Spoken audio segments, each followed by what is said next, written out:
Story by the Silent Brave. This is a restricted area, sir. Military funeral, 4-star general, no clearance, no entry. The guard barely looked at him. Just another old man in a faded uniform. Out of place, out of time. He didn't argue. He just stood quietly holding a wilted flower. Inside the gates, cameras flashed.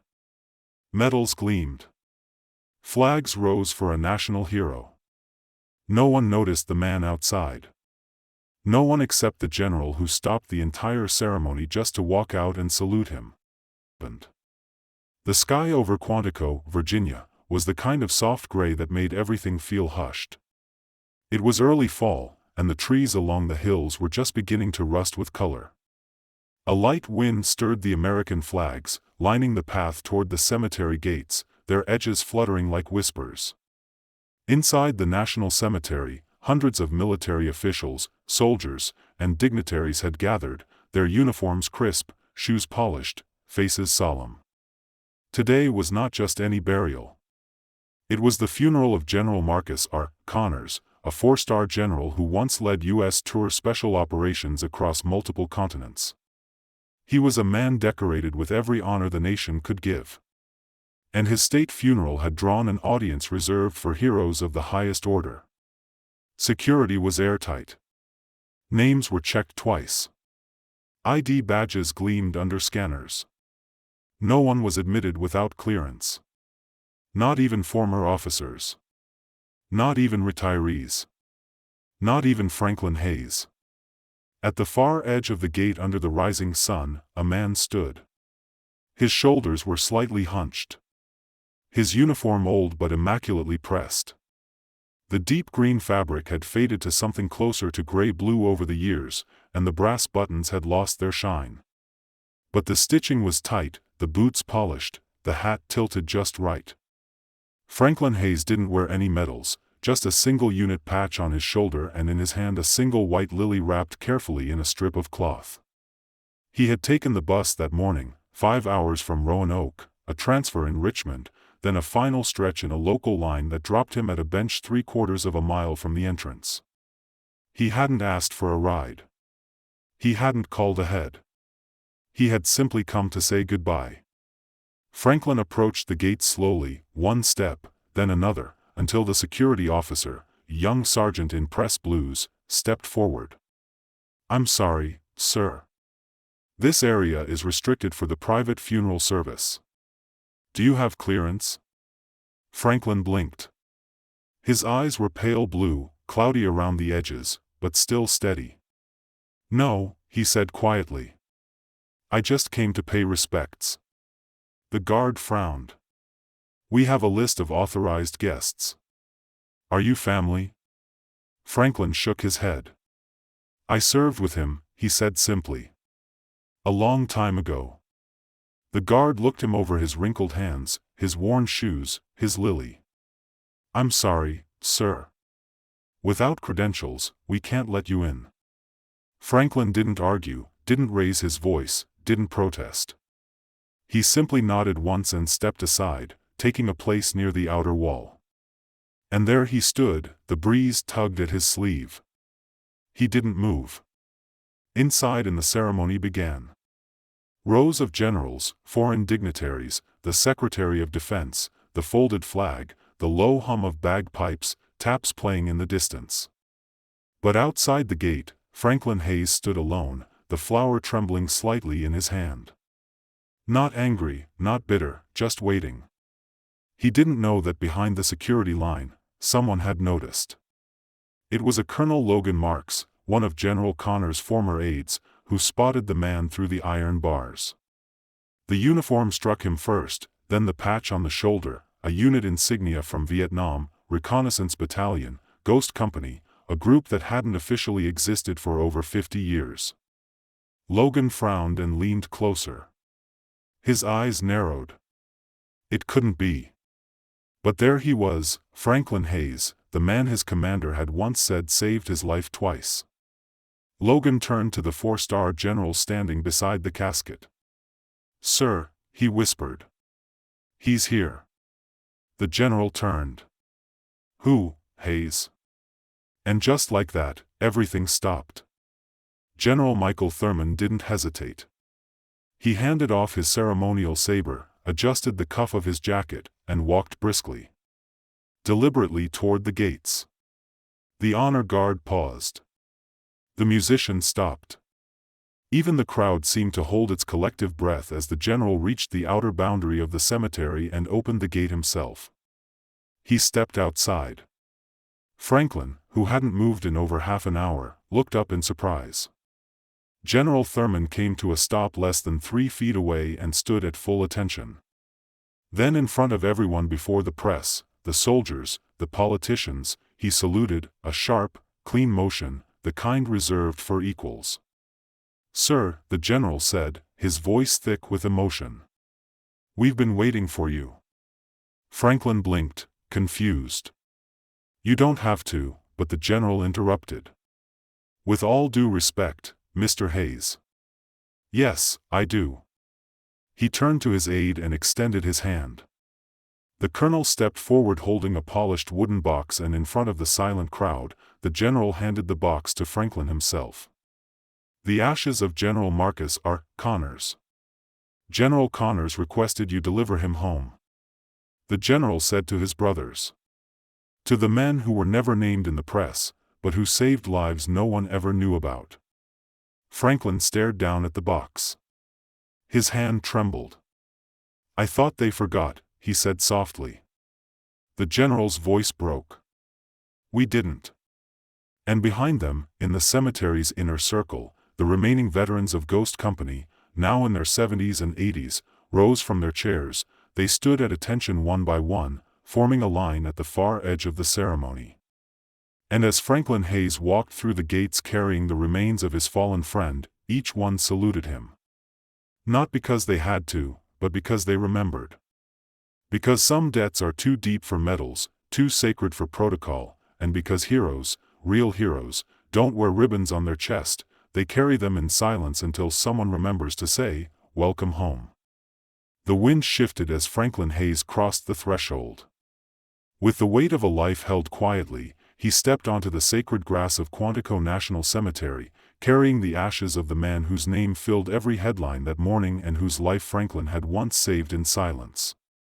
The general walked beside him, saying nothing. There were no cameras here now, no microphones, just footsteps on gravel and the slow murmur of uniforms adjusting as senior officers stood at attention. Not for a 4-star general, but for a man they'd never heard of. Franklin stopped short of the service canopy. And in that pause, amid the quiet reverence of a full military funeral, his mind pulled backward. 57 years ago, February 1968, Cant Combat Base. They called it a siege. 77 days of shelling, bunkers collapsing, nights where you couldn't tell smoke from fog. Franklin was already deep into his second tour when Kazan hit. He was a sergeant by then, 29, older than most of the boys around him, but young enough to still move fast under fire. That night, it was day 34 of the siege. He'd been on perimeter duty when the mortars started falling again. 2 platoon away, fire lit up the sky.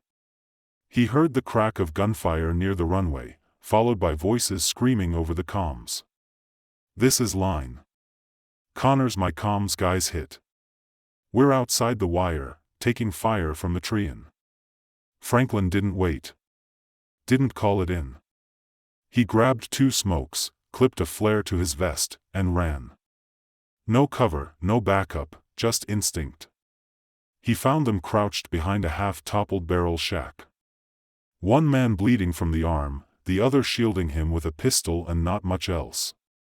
That second man, Lieutenant Andrew Price, fresh out of West Point, shaken but still shouting orders like someone who didn't know better. And beside him, Connor's face scratched, ankle likely busted, still trying to drag his radio pack with one hand. "You boys lost your map," Franklin had muttered, dropping smoke between them and the trees. "Who the hell are you?" Price had asked. Franklin didn't answer. And then after his final tour, Franklin Hayes did what few men of his kind ever did. He disappeared. Back at Quantico, present day, the letter from Marcus Connor sat heavy in his coat pocket. The last words from a man who had spent decades on podiums commanding battalions, shaping war strategy, and who had never once stopped remembering a single night in a field of mud where everything had almost ended before it began.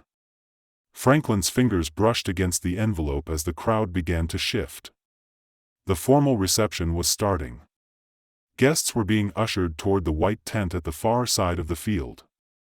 Uniformed aides passed out program cards and flags folded with perfect symmetry. Franklin remained behind. He didn't belong in reception lines. Never had. He stood under a cluster of sycamore trees just off the main path, alone, watching until a voice cut softly into the quiet. "Excuse me." Sir Franklin turned. A young lieutenant stood in front of him, clipboard in hand, polished shoes, stiff collar. Probably not a day over 23. "I noticed you weren't on the roster," he said, glancing nervously down at his sheet. "Are you with the family?" Franklin shook his head once. "No." "Press?" "No." "Military attachment?" A pause. Then Franklin spoke. Low and even. "3rd Recon Battalion. Charlie Company. Kazan 1968. The lieutenant blinked. I'm sorry, sir." "That's not it wouldn't be," Franklin said gently. He didn't offer credentials, didn't elaborate, just nodded once. "I'm not here for the program." The young officer hesitated, then stepped back, uncertain. I'll check with my CO." He turned and moved off quickly. Franklin exhaled and returned his gaze to the horizon, to the rows of flags fluttering just behind the marble columns. The urn still sat on the pedestal under the canopy, untouched, waiting. Across the field, another officer had seen the exchange. A captain, mid-40s, steady eyes, bronze star on his chest. He had noticed the man in the faded green jacket standing alone, and had also noticed the 4-star general, Andrew Price, glancing that same direction twice. The captain moved swiftly, reached the young lieutenant, and spoke quietly. "What's the situation?" "There's an older man near the Trian. Says he served in recon at Kazan, but he's not on any list." The captain turned to look. Recognition crossed his face before he even finished the glance. He didn't say a word. He just walked straight toward the command tent. 10 minutes later, a ripple passed through the reception. It started with a whisper from the tent flap. Then a movement from the security detail. Then the unmistakable shift in posture from the highest-ranking officers present. Because the 4-star general had just stepped out of the tent, not through the back, not escorted. He walked calmly, deliberately, down the center aisle, flanked by no one. He wasn't heading toward the reception. He was walking toward the gate, toward the man in the faded uniform. Franklin didn't move as the figure approached, but something in the air changed. Whispers broke out among the guests. Some lifted phones, hesitating. Others simply stood, unsure, and then General Andrew Price removed his gloves and saluted one clean motion to the man who once carried him through fire. The wind carried a stillness through the cemetery, the kind that made you lower your voice without thinking, the kind that wrapped around your shoulders like an invisible weight. Under the tall oaks of Quantico, the crowd had begun to settle. Chairs filled with high-ranking officers, rows of dress uniforms lined in symmetry, families seated front and center, faces solemn, some with dark glasses to hide the tears. The casket had not yet arrived at the platform. Everything waited on cue. And at the far edge of it all, near the gates that separated the world of ceremony from the world of silence, Franklin Hayes stood alone. Still, the flower long wilted in his hand, the envelope from Connors now folded inside the inner pocket of his jacket, close to the heart he'd guarded for over half a century. He wasn't expecting more. He wasn't waiting for recognition. He was just there, a living relic in a forgotten uniform. And then the silence was broken. A low, steady hum began to grow in the distance. Engines, big ones, heads turned. Security stiffened. Then through the Trian, a convoy emerged. 3 military vehicles, matte black, official markings, escort flags fluttering at the corners. And in the middle, a long ceremonial limousine, polished to air's gleam. The entire crowd stood as the vehicles rolled onto the grass, slow and precise, stopping just shy of the main procession. The driver's door opened first. Then, with a practice movement, the rear passenger door swung wide and out stepped General Andrew L. Price, dressed not in standard fadings, but in full ceremonial uniform. Dark blue, gold braid, white gloves, sword at his side. He wore no sunglasses, no expression of pageantry, only focus, only intention. The press adjusted their cameras. The crowd instinctively made space, but General Price did not walk toward the casket. He didn't glance at the podium. He didn't take his place in the front row. Instead, without a word, he turned on his heel and walked away from the formation. Straight across the open green, toward the gate, toward Franklin. Murmurs rippled like wind through dry grass. Who is that? Where is he going? Why isn't he? But the questions died as they saw what happened next. Price reached the gate, stopped, and in one fluid motion, he removed his white gloves. Then slowly, deliberately, he raised his hand to his temple and saluted. To a man standing outside the gates, to a man wearing a uniform no one remembered. To Franklin Hayes, the salute held. And when his arm dropped, Price took one step forward, then another, until he stood face to face with the man who had saved him 54 years earlier. They didn't speak right away. The general's voice, and when it came, was low, unshaken. "I told Marcus I'd find you again," he said. He never stopped looking. And when he knew time was running out, he left one last instruction. Franklin said nothing.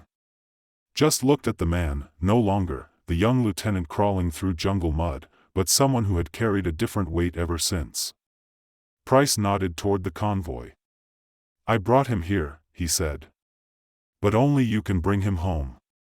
He gestured to an aide-in who stepped forward with a polished wooden box, the urn, the remains of General Marcus Connors, and in full view of the nation's highest brass, the Secretary of Defense, and half the Pentagon, General Andrew Price handed the ashes to Franklin Hayes. Camera shutters clicked, but Price raised a hand, stopping them cold. Then he turned back to the crowd. Now stunned into a reverent hush, he stepped up onto the low stone riser, took the mic meant for the eulogy, and spoke directly. No speech, no script, just truth. "Ladies and gentlemen," he began, voice steady, carrying across the field. "There are moments in military life that live far beyond the battlefield. Moments that define who we are, not by the medals we wear, but by the debts we never forget." He paused, then turned, extending a hand toward Franklin, who now stood just behind him, still holding the urn. "If not for this man," Price continued, "Marcus Connors would not have lived past 19. I would not have survived my first command. And everything we've built, every soldier trained, every mission fulfilled would never have happened." Franklin's eyes were on the ground. His hands held the box with the steadiness of a man carrying far more than ashes. Price took a breath. "If there is one person," he said, voice now thick with emotion, "who deserves to lead this final walk, it is Sergeant Franklin Hayes." Ghost Recon Laos 1971. The stillness cracked. First with a single hand clap, then another, then rising slowly, respectfully as the entire assembly came to their feet. One by one, soldiers, generals, and civilians rose and saluted. Dozens of hats lifted, tears wiped quietly, and the press, they put down their cameras. Because sometimes you don't capture a moment, you just let it stand. General Price turned, his voice now soft again. "Will you walk with me?"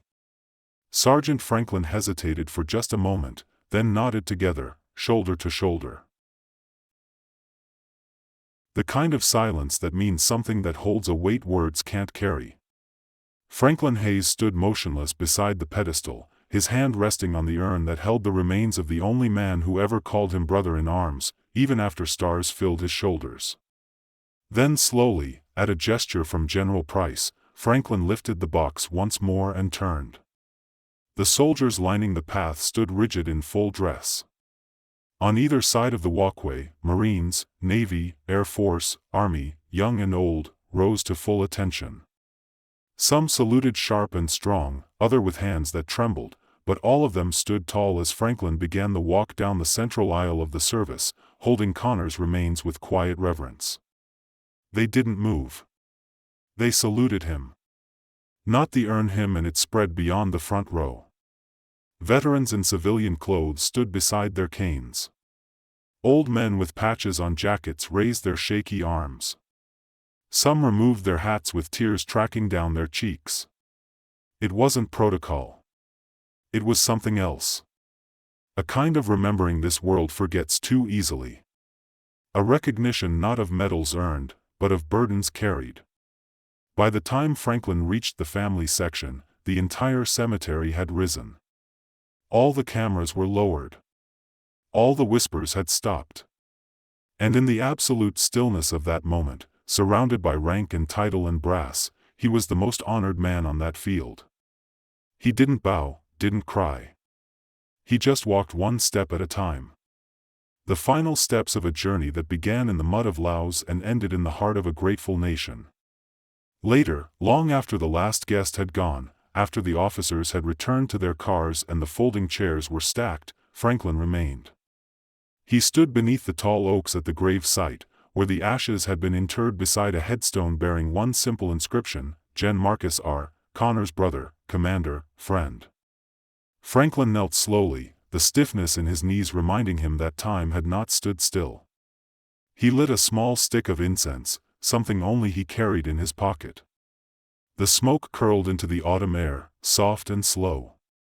He didn't speak loudly, but if anyone had stood close enough, they might have heard a few words carried on the breeze. I told you I'd make it. A pause. You always did hate flowers. Then after a long breath, rest easy, kid. He bowed his head once, and when he stood again, he didn't turn to leave because someone was already there waiting just behind him.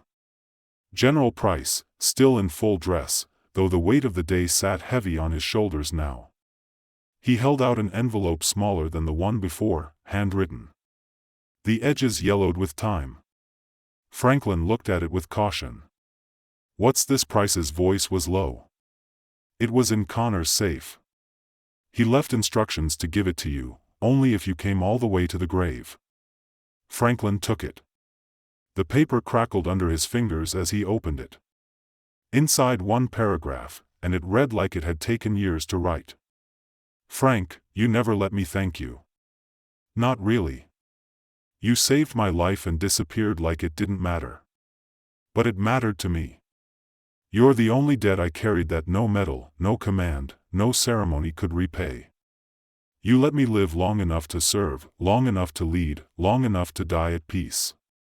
And if there's any justice in this world, one day they'll say my name beside yours. And maybe then I'll finally feel worthy.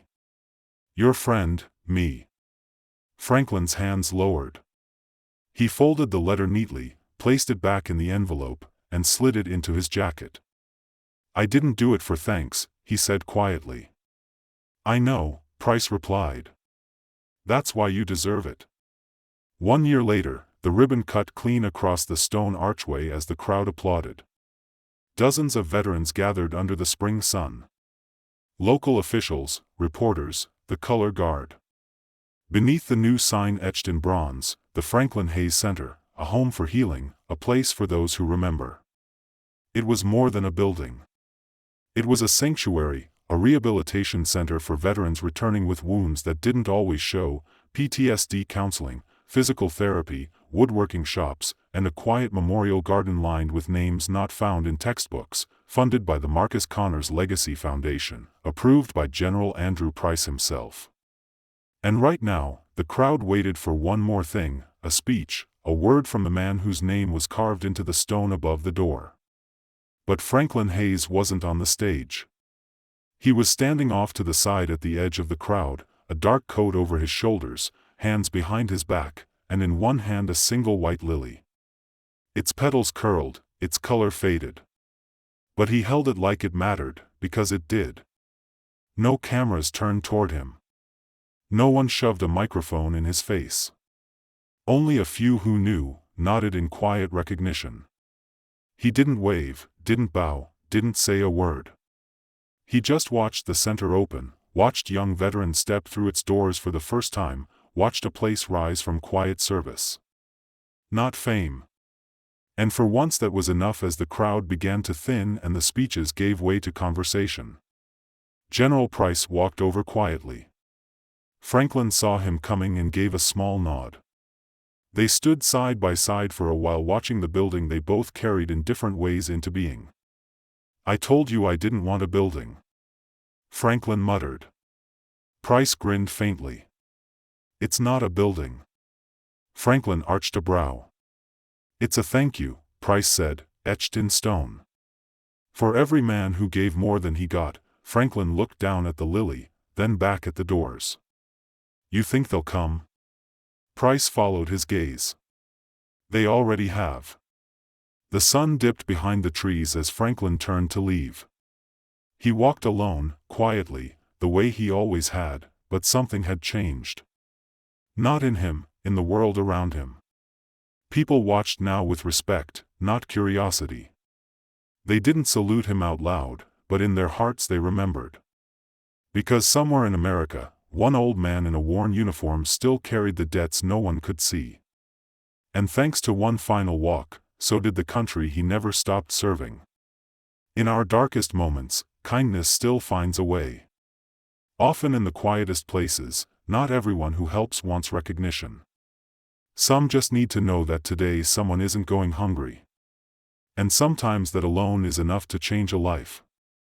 You may forget the story, but if no one retells it, history stays silent forever.